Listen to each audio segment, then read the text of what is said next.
ಭ್ರೂಣಹತ್ಯೆ ವಿಚಾರವಾಗಿ ಕಠಿಣ ಕಾನೂನುಗಳಿದ್ದು ಸಹ ಅಲ್ಲಲ್ಲಿಯ ಪ್ರಕರಣಗಳು ಕಂಡು ಬರ್ತಾ ಇದೆ ಅಂತ ಹೇಳಿದ್ರೆ ನಮ್ಮ ಇಲಾಖೆಯವರು ಪೊಲೀಸ್ ಇಲಾಖೆಯವರು ಇಂಥ ವಿಚಾರಗಳಲ್ಲಿ ಒಂದು ಹದ್ದಿನ ಕಣ್ಣಿಟ್ಟು ಇದನ್ನೆಲ್ಲವನ್ನು ಕೂಡ ನೋಡ್ತಾ ಇದ್ದೀವಿ. ಈಗ ಬೆಳಗಾಂನಲ್ಲಿ ನಮ್ಮವರೇ ಹಿಡಿದಿರೋದು, ಮೊನ್ನೆ ಪಾಂಡಪುರದಲ್ಲಿ ನಮ್ಮವರೇ ಹಿಡಿದಿರೋದು.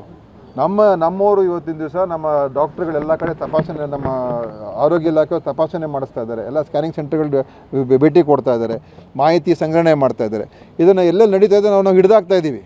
ಅದು ಆಗ್ತಾ ಇರೋದ್ರಿಂದ ಏನಾಗ್ತದೆ ನಿಮಗೆ ಇದರ ಬಟ್ ಇದು ಮೊದಲು ಕೂಡ ನಡೀತಾ ಇತ್ತು.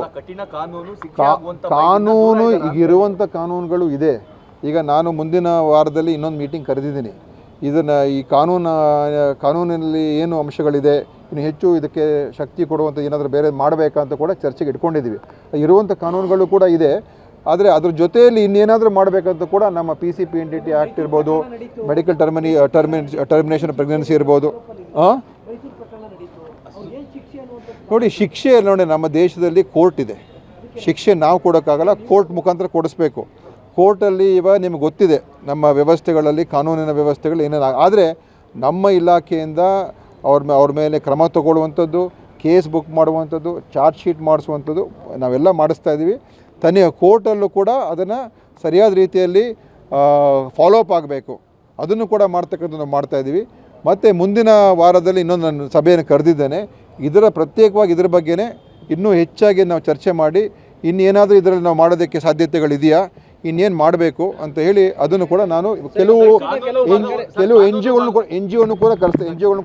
ಕಾನೂನು ವಿಚಾರ ಒಂದು ಕಡೆ ಸರ್, ನಿಮ್ಮ ಆರೋಗ್ಯ ಇಲಾಖೆಯಿಂದ ಲೈಸೆನ್ಸ್ಗಳನ್ನ ರದ್ದು ಮಾಡುವ ವಿಚಾರದಲ್ಲೂ ಸಹ ತಾತ್ಕಾಲಿಕ ಆಗ್ತಾ ಇದೆ, ಮತ್ತೆ ಆ ಕ್ಲಿನಿಕ್ಗಳು ಓಪನ್ ಆಗ್ತಾ ಇದಾವೆ. ತಾವು ಗಮನಿಸಿದ್ರೆ ಒಂದು ಪಟ್ಟಿ ಇದೆ, ನಾನು ಚೆಕ್ ಮಾಡ್ತೀನಿ. ನಿಮ್ಮ ಹತ್ರ ಮಾಹಿತಿ ಇದ್ದರೆ ಕೊಡಿ, ಖಂಡಿತ ಕ್ರಮ ತಗೊಳ್ತೀವಿ. ಆದರೆ ಈಗ ನಾವು ವ್ಯಾಪಕವಾಗಿ ಎಲ್ಲ ಕಡೆ ಎಲ್ಲ ಸ್ಕ್ಯಾನಿಂಗ್, ಈಗ ಮೊನ್ನೆ ಕೊಡಗಿನಲ್ಲೂ ಕೂಡ ಒಂದು ಹಿಡಿದಿದ್ದೀವಿ, ಕೊಡಗಲ್ಲೂ ಕೂಡ ಮಾಡಿದ್ದೀವಿ. ಆ ಥರ ಎಲ್ಲ ಕಡೆ ನಾವು ತಪಾಸಣೆ ಮಾಡಿಸ್ತಾ ಇದ್ದೀವಿ, ಚೆಕಪ್ ಮಾಡಿಸ್ತಾ ಇದ್ದೀವಿ. ಮೈಸೂರು ಕಡೆ ಕೆಲವು ಸರ್ಕಾರಿ ಆಸ್ಪತ್ರೆಗಳಲ್ಲಿ ಹೆರಿಗೆ ಸಂದರ್ಭದಲ್ಲಿ ವಸೂಲಿ ಮಾಡ್ತಿದ್ದಾರೆ ಪೋಷಕರ ಅಂತ ಆರೋಪ ಇದೆ. ಮೈಸೂರು ನೋಡಪ್ಪ, ನೀವು ಈಗ ನಾನು ಈಗ ತಾನೇ ಬೆಳಗ್ಗೆ ಈಗ ಯಾವ ಆಸ್ಪತ್ರೆ SMT ಆಸ್ಪತ್ರೆಗೆ ಭೇಟಿ ಕೊಟ್ಟು ಬಂದಿದ್ದೀನಿ. ಅಲ್ಲೂ ಕೂಡ ಸುಮಾರು ಎಲ್ಲರ ಮಾತಾಡ್ಕೊಂಡು ಬಂದೆ. ಆಸ್ಪತ್ರೆ ಚೆನ್ನಾಗಿ ನಡೀತಾ ಇದೆ.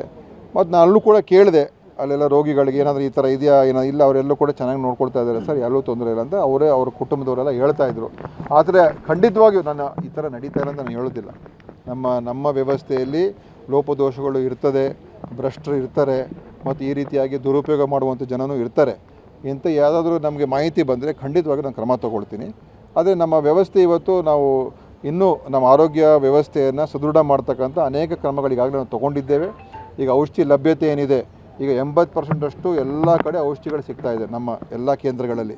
ಮೊದಲು 40% ಇರಲಿಲ್ಲ. ಮತ್ತು ಇನ್ನೂ ಎಲ್ಲ ನಮ್ಮ ಏನೇನು ಸೇವೆಯನ್ನು ನೀಡ್ತಕ್ಕಂಥದ್ದಕ್ಕೆ ಇನ್ನೂ ಇಂಪ್ರೂವ್ ಮಾಡ್ಕೋಬೇಕು, ಅದೆಲ್ಲವನ್ನು ಕೂಡ ನಾವು ಮಾಡ್ತಾಯಿದ್ದೀವಿ.